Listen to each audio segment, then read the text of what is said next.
കശ്യപ് എന്ന കച്ചുവും അപ്പൂപ്പനും കൂട്ടുകാരാണെന്നറിയാമല്ലോ. കച്ചുവിൻ്റെ അച്ഛനും അമ്മയും ഉദ്യോഗസ്ഥരാണ്. അത് കാരണം കച്ചുവിൻ്റെ ഒഴിവു സമയം കൂടുതലും അപ്പൂപ്പനോടൊപ്പം ആണ്. കച്ചുവിന് ഫോണിനോട് താല്പര്യമേയില്ല. കാരണം അപ്പൂപ്പൻ ഒഴിവു സമയം അവരുടെ പറമ്പിലേക്ക് കൊണ്ടുപോകും.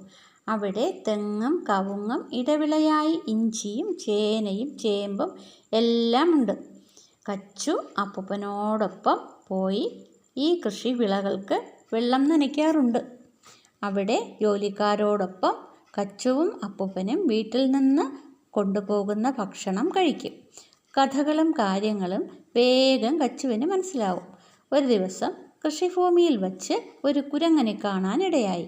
നീണ്ട വാലുള്ള കുരങ്ങൻ ചാടി മരങ്ങളിൽ നിന്നും മരങ്ങളിലേക്ക് കയറുകയാണ്.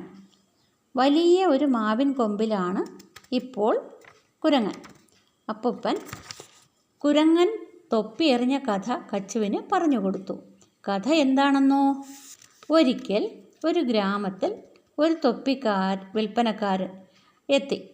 അയാൾ തൊപ്പി വേണോ എന്ന് വിളിച്ചു നടന്നു. കുറേ തൊപ്പികൾ വിറ്റുപോയി. ബാക്കിയുള്ളവ കൊട്ടയിൽ തന്നെ ശേഷിച്ചു.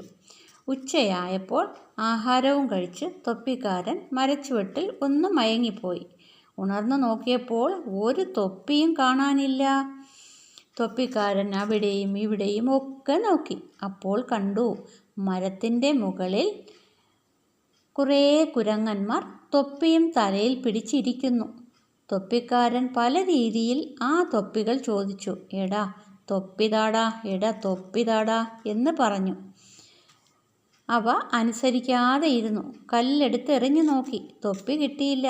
അപ്പോഴാണ് തൊപ്പിക്കാരനൊരു ഐഡിയ തോന്നിയത്. തൻ്റെ തലയിൽ ശേഷിക്കുന്ന ഒരേ ഒരു തൊപ്പിയുണ്ട്. അത് ഒന്ന് എറിഞ്ഞാലോ? തൊപ്പിക്കാരൻ സ്വന്തം തലയിലെ തൊപ്പിയെടുത്ത് എറിഞ്ഞു നോക്കി.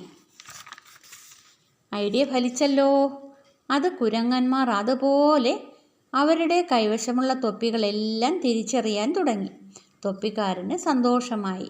തൊപ്പികളെല്ലാം പെറുക്കി കുട്ടയിലാക്കി വേഗം ആ സ്ഥലം വിട്ടു പോവുകയും ചെയ്തു.